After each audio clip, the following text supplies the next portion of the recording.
Hazardous Tales. Start that over. Hey everybody, that was my brand new intro recorded by my little brother Ben. Thanks for the intro, Ben. And that's my animated hangman. I'm not a good animator, but I think he's kind of cute. Anyway, we're going to start all the videos with that new cute intro. I hope you like it. But enough about that. Let's talk about The Underground Abductor. I've never made a book trailer before. This is my first book trailer that I have created. Let's talk about it. The Underground Abductor is book number 5 in the Hazardous Tales series. You fans of the series know that the first book is about the Revolutionary War, One Dead Spy. The second book is about the Civil War Navy, that's Big Bad Ironclad. The third book is about the Donner Party, the Donner Dinner Party is the name of that one. The fourth book is about World War I, called Treaties, Trenches, Mud, and Blood. And this book, The Underground Abductor, is number 5.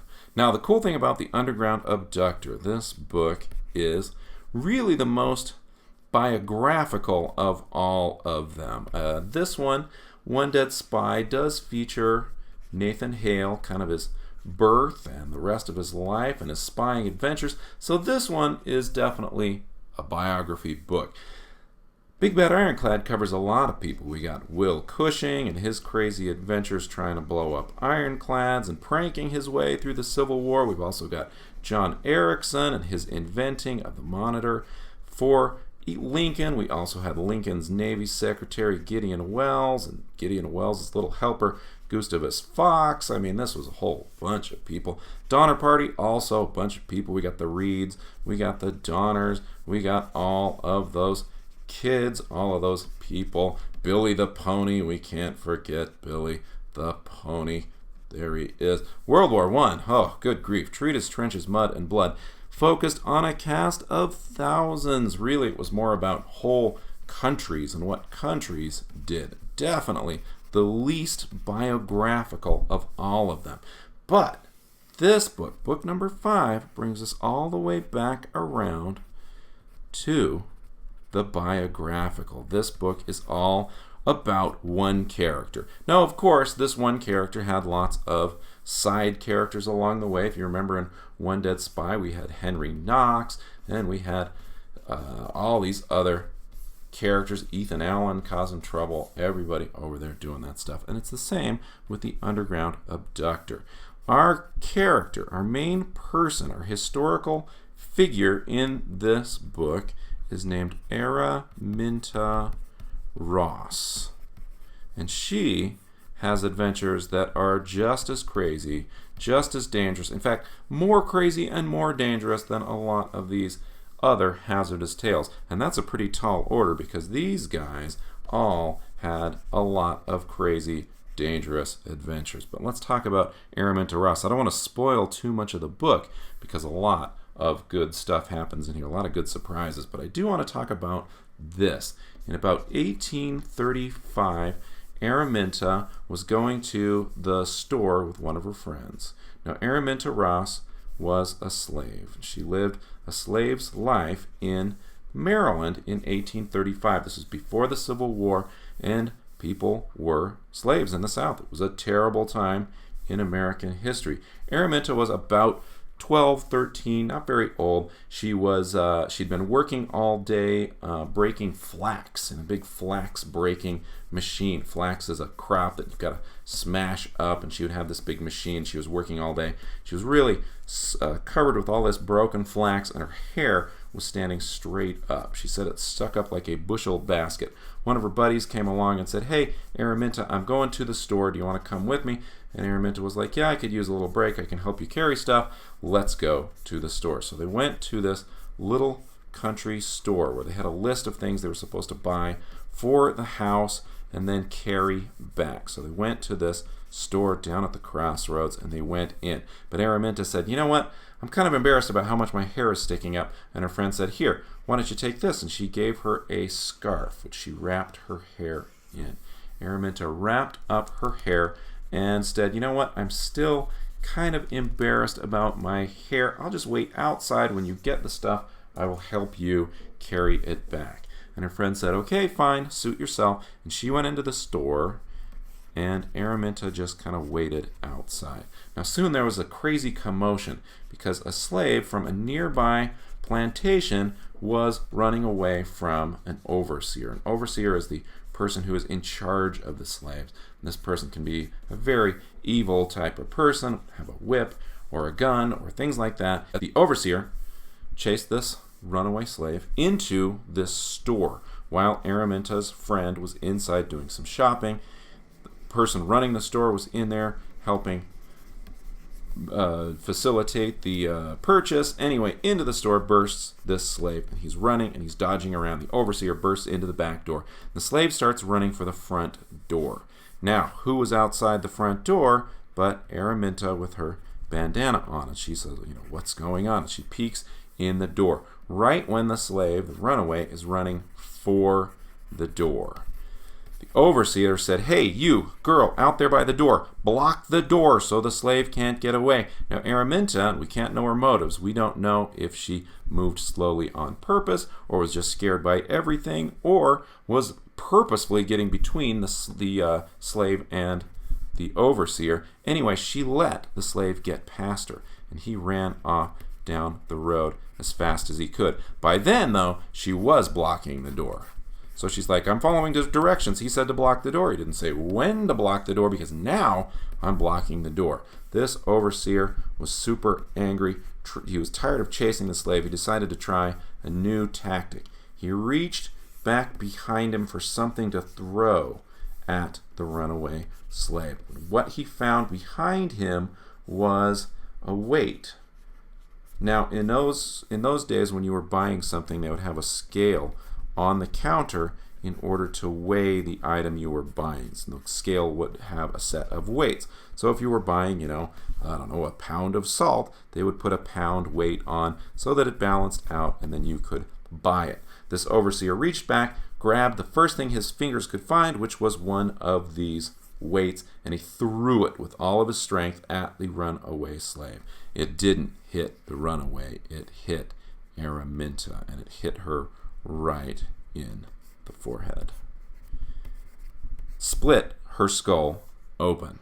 Knocked her out cold on the ground. She was laying on the ground, out cold, blood pouring from her head wound. Everybody ran forward. The guy was like, "It's her fault for standing in the way." She was laying there with the blood just pouring out of her head. Now, what had happened was this weight had actually cut the bandana and split her skull. In fact, it was so bad that a piece of the bandana was pushed into her brain. They took her to a nearby barn and they operated. They took the bandana off, saw that there was a hole in the bandana, and somebody had to actually fish inside her skull to get that piece of cloth that was missing. Now, fortunately, she survived, but she had a big scar on her head the rest of her life.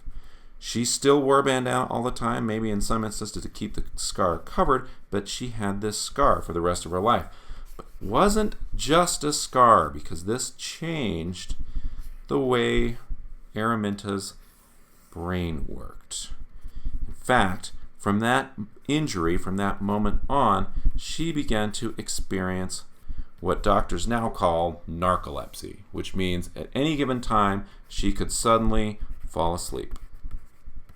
And she did often. She would be working, fall asleep. She'd be talking, fall asleep, and then wake up a few seconds later and continue talking like nothing had happened. This became incredibly difficult when she became our title character, the Underground Abductor, which is somebody who works on the Underground Railroad. She was leading other slaves to freedom through secret paths against terrible odds, people searching for her with dogs and with guns and with rifles, and she would be leading slaves through the forest, through the dark streets, trying to get to safety. Everybody had faith that she would get them there, and she would be sneaking along, and suddenly, boom, asleep.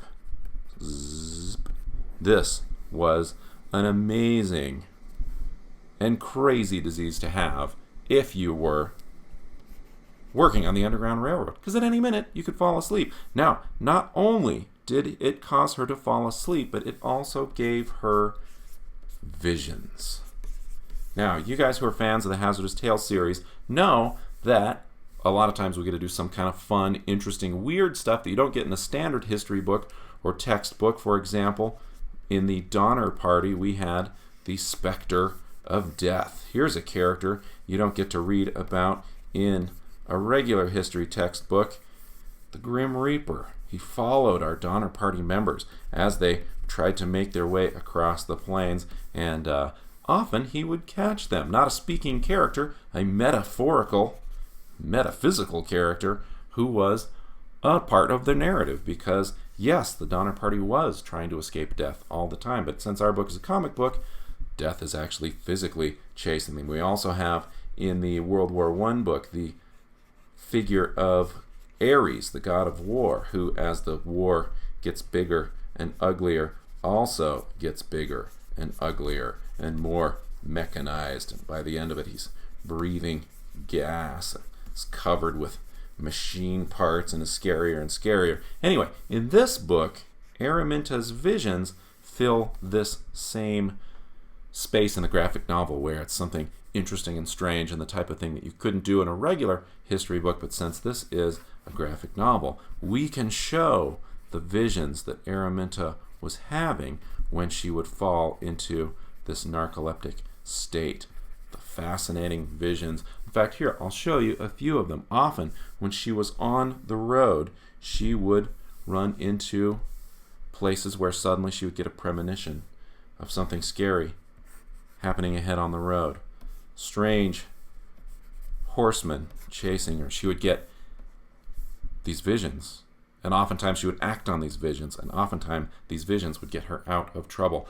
Crazy visions, like this one. I'm not even going to spoil that one. This is so weird, but it's an exact description of one of the visions she had. You're going to have to read a book to find out about that one. This, not only do we touch on Araminta's visions, we touch on the visions of other characters from this same period. This was another slave who had visions. His name was Nat Turner. You'll have to read the book to see what his visions and what his visions caused him to do were. Along with all of the visions, we of course have all kinds of adventure and crazy stuff. We'll see how some of these Underground Railroad rescues work. We'll see some of the crazy ways that a lot of these people seeking freedom were able to get to freedom. Adventure, jailbreak, crazy stories. This is such a hazardous tale. Civil War is also a big part of it. You'll have to read the book to see how. There you have it, the Underground Abductor. Number 5 in the Hazardous Tales series. Look at this. Here's a sneak peek of the cover without the title on it. You won't see that. Everybody's book has the title. This cover doesn't have the title. If you're wondering about this flag up here, this is the flag of Maryland. Probably one of my favorite state flags. It's really cool looking. Anyway, with all the trailers that come out for books or movies, a lot of times you have to wait until the following summer or this holiday. Well, guess what? This book trailer for The Underground Abductor comes out the day the book comes out. If you've seen this trailer, guess what? The book is out. Go get it. Enjoy it. Thanks for watching. Have a great Hazardous Tales 5 launch day.